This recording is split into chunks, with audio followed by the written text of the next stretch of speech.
अभी देखिए गायब हो जाते हैं, हनीमून पीरियड मनाने चले जाते हैं। आप डिस्कोथेक में नाचिए और शंकराचार्य कहलाइए, नहीं होगा। हमारा एनडीए में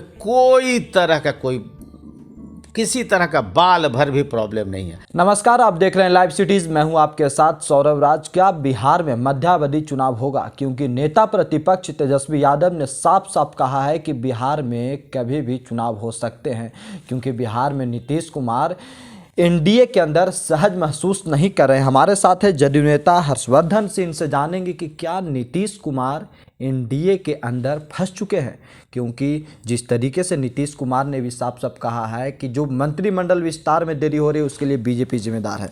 सर, क्या बिहार में नीतीश कुमार ये नए एनडीए के अंदर सहज महसूस नहीं कर रहे हैं? एकदम सहज महसूस कर रहे हैं। नीतीश कुमार और बीजेपी के बीच में कोई प्रॉब्लम है ही नहीं।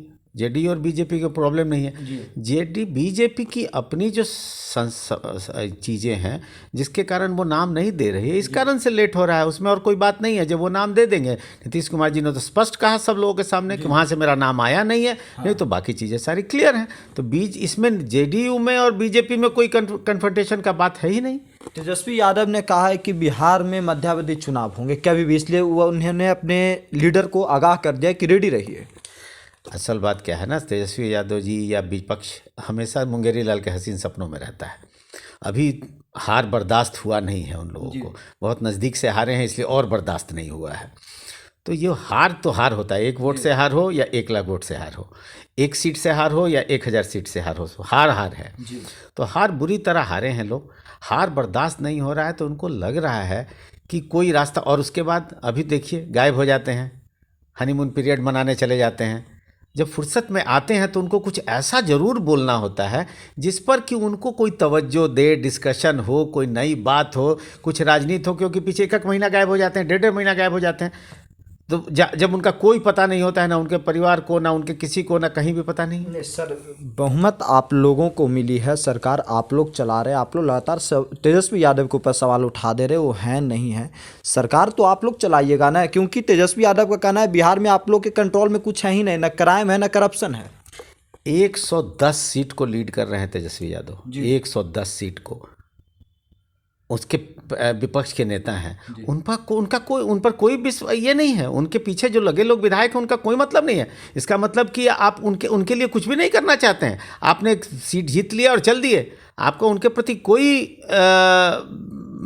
ये नहीं है कि आप अपने समाज को, अपने जो लोग जीत के आए उनके लिए क्या करें, उनके साथ क्या काम करें, क्या स्ट्रेटजी बनाएं, स्टेट को क्या मदद करें जिससे स्टेट आगे बढ़े, तो सारे लोग आगे बढ़े। उसी स्टेट की जनता है ना, जैसे स्टेट के मुख्यमंत्री हैं, उसी प्रदेश के प्रतिपक्ष के नेता हैं तेजस्वी यादव। राबड़ी देवी ने यहाँ तक कहा है, पूर्व मुख्यमंत्री तेजस्वी यादव की माँ है, उन्होंने कहा है कि हमारा बेटा जहाँ जाता है जाने दीजिए, दूसरों को क्या मतलब है। सही बात बोला उन्होंने। उनको ही पता है कि ये मेरा बेटा है। लालू प्रसाद यादव का बेटा है, इसीलिए प्रतिपक्ष का नेता है। लालू यादव का बेटा था, इसीलिए ये विपक्ष का ये डिप्टी चीफ मिनिस्टर हुआ। लालू यादव का बेटा था, इसीलिए उसको नाबालिग होते हुए सैकड़ों करोड़, हजारों करोड़ का पैसा वाला हुआ। ये बात तो राबड़ी देवी से ज़्यादा कौन जानता है। वो तो बहुत सही बोली है महिला।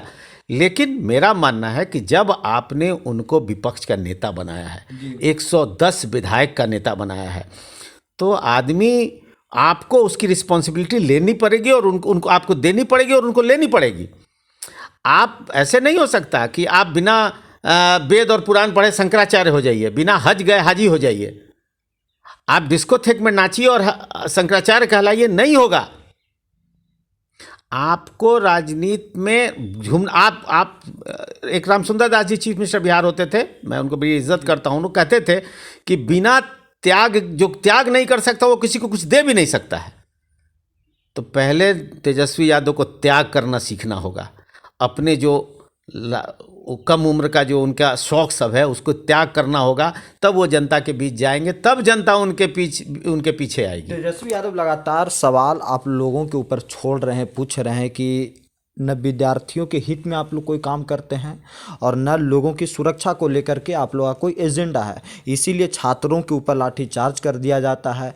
लगातार क्राइम का ग्राफ ऊपर बढ़ रहा है। तेजस्वी यादव का सवाल है, आप विद्यार्थियों के लिए जितना तरह का स्कीम, जितने तरह के पैसे, जितने तरह के फंड नीतीश कुमार ने किए हैं, देश में बहुत कम, देश में किसी प्रदेश में इतना नहीं हुआ है।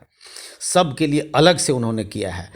किस पढ़ाई के लिए कितना पैसा दिया जाएगा, किस पर में कौन सा स्कॉलरशिप दिया जाएगा।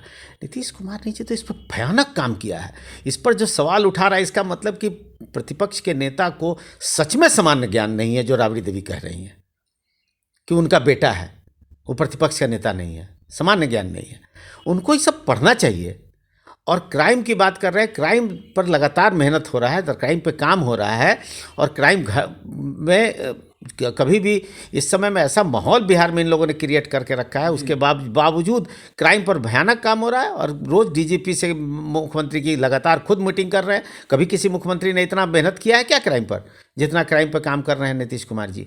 आपकी जो नई एनडीए है क्या 5 साल तक बनी रहेगी सर? क्या चलाइएगा आप लोग 5 साल तक सरकार? देखिए, 5 साल, 10 साल, 20 साल हम नहीं जानते, ये बड़े लोगों का बात है। लेकिन हमारा एनडीए में कोई तरह का किसी तरह का बाल भर भी प्रॉब्लम नहीं है। हाँ, हमको अपने पार्टी में किसी का कोई प्रॉब्लम, जीतन राम मांझी जी को अपना कोई प्रॉब्लम हो सकता है, सहनी जी को अपना हो सकता है, जेडीयू को अपना हो सकता है, बीजेपी को अपना हो सकता है, बट चारों मिलने के बाद चारों स्तंभ एकदम स्ट्रांग है, कड़ा है, और वो अपनी ताकत से है, उसमें एक भी हिलने वाला नहीं है। यानी कि अब इधर उधर नहीं, जो कहीं नहीं। हम लोग एक साथ चुनाव लड़े हैं, एक साथ चुनाव जीते हैं, एक साथ सरकार बनाए और एक साथ रहेंगे। चलिए, शुक्रिया सर, थैंक यू, धन्यवाद।